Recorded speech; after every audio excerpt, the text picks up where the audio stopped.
Moi kaikki ja tervetuloa katsomaan mun videota. Tämän päivän videossa kerrotaan mun suomen kielen opiskelemisesta. Minun nimi on Hoa Nguyen, olen vietnamilainen. Mä aloitin opiskelemaan suomea noin 5 vuotta sitten, silloin kun mä muutin Suomeen. Mun ensimmäinen vaikutelma suomen kielestä on se, että tämä kieli kuulostaa vähän surulliselta ja vähän masentavalta, koska ihmiset puhuu ainakin matalalla äänen sävyllä. Ja silloin mä ajattelin mustana, että pitääkö mun oppia tätä kieltä oikeesti. Ennen kuin menin suomen kielen kurssille, niin mä lainasin kirjastosta muutamia kirjoja ja oppin itse suomea kotona. Kun mä olin koulussa Vietnamissa, varsinkin lukiossa, mun piti oppia aika paljon englannin kielioppia. Ja mä pärjäsin aika hyvin koulussa, niin mä ajattelin, että mä voisin samalla tavalla oppia suomen kielen oppia, mutta ei se näin mennyt. Suomen kieli kuuluu eri kielenryhmään kuin englanti ja myös suomen sanasto niin ei ole paljon yhteyttä englannin kielen kanssa. Siksi se oli haastava tutustua tähän kieleen. Mä kävin suomen kielen kurssilla Helsingissä. Mun suomen kielen kurssilla käytettiin kirja, jonka nimi on Suomen mestari. Me valmistimme Suomen mestari 1, Suomen mestari 2 ja pienen osa Suomen mestari 3. Mä luulen, että tämä Suomen mestari-kirja on aika yksinkertainen ja helppo ulkomaalaisille opiskelemaan suomea. Me käytiin läpi ihan kaikki peruskielioppit, niin kuin yksikköpartitiivi, monikkopartitiivi, genitiivi ja niin poispäin. Minun kurssilla oli 20 opiskelijaa, jotka tulee eri maista. Meillä oli monta opettajaa ja suurin osa heistä ei ole suomalaisia. Heidän aksentit eli opettajien aksentit vähän vaihtelee toiselta toiselle, mutta mä luulen tärkeintä on se, että kaikki tiedot, jotka opettaja yritti antaa meille, niin ne oli ymmärretty. Mä olettiin, että mä olin loistava kurssilla, koska kaikki tentit meni läpi sujuvasti ja mä ymmärsin, mitä opettajat ja luokkakaverit puhui. Mutta kurssin ulkopuolella niin en oikeastaan tajunnut, mitä ihmiset mulle sanoi. No, miksi mulla oli kaikki hyvin kurssilla, mutta kurssin ulkopuolella niin en tajunnut tai ymmärtänyt paljon, mitä ihmiset puhui mun kanssa. Iso syy on se, että arkielämässä käytetään paljon puhekieltä, jotka kurssilla niin ei minua opettanut. Mä just jaoin teille mun suomen kielen matkasta. Ja nyt on aika jakaa muutamia vinkkejä, miten mä olen oppinut tätä kieltä. Ennen koronapandemia se oli semmoinen lehti, jonka nimi on Metro.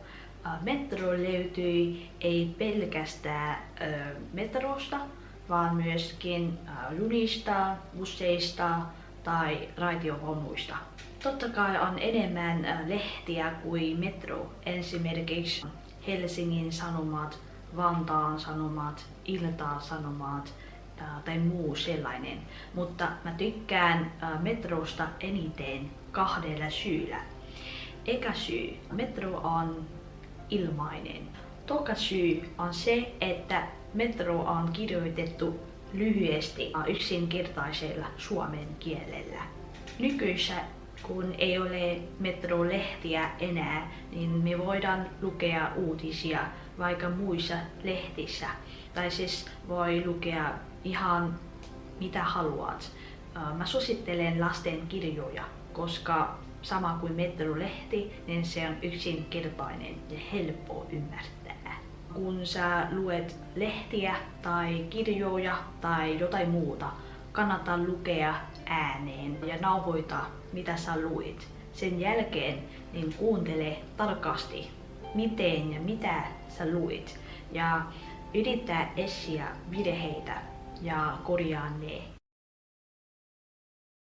Mä tykkään kuunnella radiota silloin kun mä teen ruokaa, kun mä syön aamupalaa tai kun mä viikkaan vaatteet. Et tarvi olla stressissä, jos et ymmärrä paljon tai et ymmärrä yhtään mitään, vaan anna sun korvat tottuu suomen kieltä vaan. Mä tykkäänkin kuunnella ilmoitusta esimerkiksi metroissa. Silloin kun juna pysähtyy metroasemalla, niin kuulla metroaseman nimi. Esimerkiksi Kampi, Rautatientori, Hakaniemi, Sörnäinen ja niin edelleen. Varsinkin kun metro pysähtyy Itäkeskuksessa, vähän pidempi ilmoitus tulee ja se kuuluu näin. Itäkeskus. Tämä juna jatkaa Vuosaaren. Seuraava juna Mellunmäkeen lähtee samalta raiteelta hetken kuluttua. Jos haluat parantaa sun kuuntelemisen taitoa, löytyy aina paljon erilaisia lähteitä. Ei pelkästään radio tai ilmoitus, jotka voidaan kuunnella, vaan myöskin musiikki. Suomessa on aika paljon hyviä laulajia, niin kuin Sanni, Robin, Juha Tapio, Antti Tuisko ja niin poispäin. Musiikkia kuunteleminen ehkä ei olisi tehokkain tai paras tapa parantaa suomen kielen kuuntelemista, mutta silloin kun me kuunnellaan musiikkia, niin voidaan samalla tutustua suomen kulttuuriin. Sama kuin mainitsin edellä, suomen kielioppi on vaikea. Siksi suomen kielen kirjoittaminen ei ole helppoa. No, miten mä voin parantaa mun suomen kielen kirjoittamista, jos mä en tunne ketään suomalaista tai se ei ole tyytyväistä pyytää joku korjaamaan mun virheitä ainakin kun mä kirjoitan suomen kielellä. Niin mä kirjoitin torilla ja siis edelleen mä kirjoitan siellä. Tori on semmoinen nettisivu, jossa ihmiset voi myydä, antaa tai ostaa tavaroita. Tavarat, jotka siellä myydään, vois olla käytettyjä tai käytettömiä. Se on tosi suosittu nettisivu tässä Suomessa. Mä yleensä käyn Torin nettisivulla silloin kun mä muutan uuteen kotiin. Eli vanhat sekä tarpeettomat tavarat tarvii myydä pois. Ja sitten uudet ja tarvittavat tavarat tarvii ostaa. Mun mielestäni on 3 hyötyä kirjoittaa viestejä torilla. 1. Se on ihan ilmainen, jos sulla on netti. Totta kai nettikin pitää maksaa, mutta verrattuna normaaliin tekstiviestiin netti on edullisempi, eikö niin? 2. Siellä torilla on aika paljon ihmisiä ja paljonkin suomalaisia, niin siellä saa kirjoittaa, tekstata ja oppia paljon puhekieltä luontevasti. 3. Koska siellä on paljon ihmisiä, niin toiset vois olla ystävällisempi, kohteliaampi ja mitä he kirjoittaa, niin se voisi olla helpompi ymmärtää meille ulkomaalaisille. Ja toiset vois olla päinvastoin, niin saa vapaasti valinta, kenen kanssa jatketaan keskustelua. Vaikka tori on hyvä foorumi, hyvä paikka parantaa meidän suomen kielen kirjoittamista, mutta ennakkoehto silloin kun mennään sinne kirjoittamaan on se, että me oikeasti tarvitaan jotain myymään tai ostamaan. Älkää mennä torille tekstaamaan pelkästään, koska sä haluat parantaa sun suomen kieltä, koska se vie muiden ihmisten aika ja se ei ole heille hyödyllistä. Jos haluat parantaa sun kirjoitamista, mutta sulla ei ole aina hyvä syy kirjoittaa siihen torille, niin voi kokeilla vaikka kirjoittamaan päiväkirjaa. Vaikka kun sä kirjoitat päiväkirjaa, kukaan ei korjaa sun virheitä, mutta sen hyvä tapa oppia sanoja ulkoa. Kun oppii jotain kieltä, tulee yleensä mieleen 4 taitoa, eli lukeminen, kirjoittaminen, kuunteleminen ja puhuminen. Mun mielestäni puhuminen on niistä taidoista vaikeita, koska puhumisen oppimateriaali löytyy vähemmän kuin muut ja puhuminen tarvitaan enemmän vuorovaikutusta muiden ihmisten kanssa kuin muut. Ehkä se on helpointa parantaa sun suomen kielen puhumista, jos sulla on tilaisuus käydä tätä kieltä. Esimerkiksi jos suomi on sun työkieli, eli työpaikassa pitää puhua suomea työkavereiden tai asiakkaiden kanssa. Tai siis sun perheessä asuu suomalainen, niin sä puhut suomea sun puolison kanssa tai poikaystävän, tyttöystävän kanssa.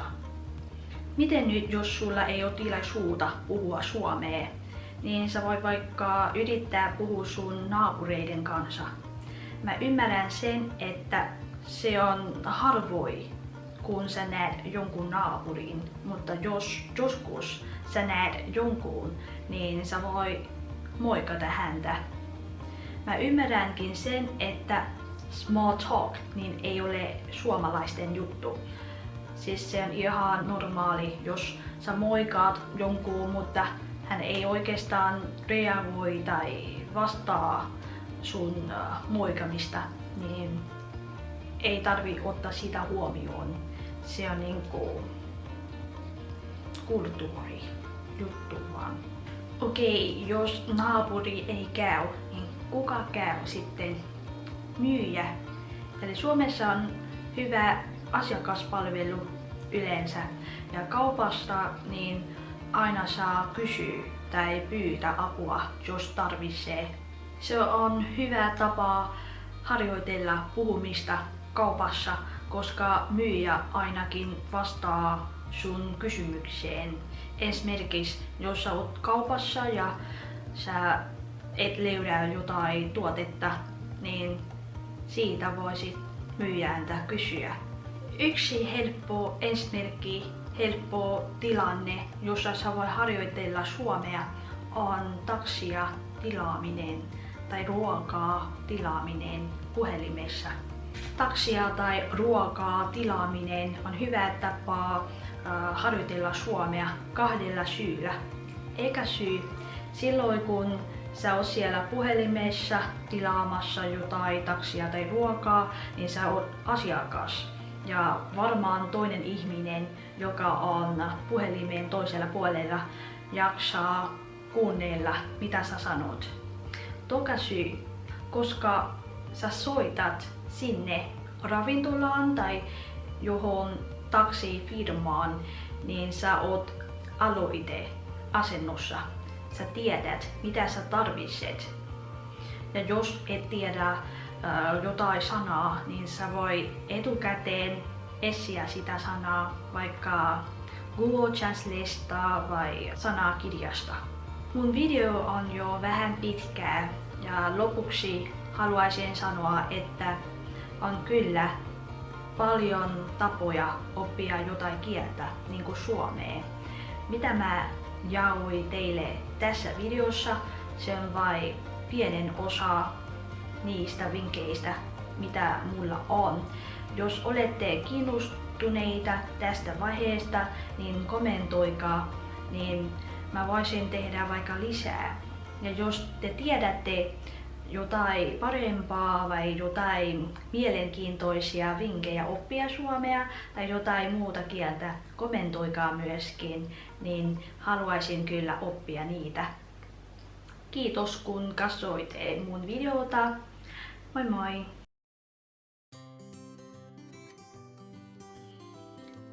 Moikka!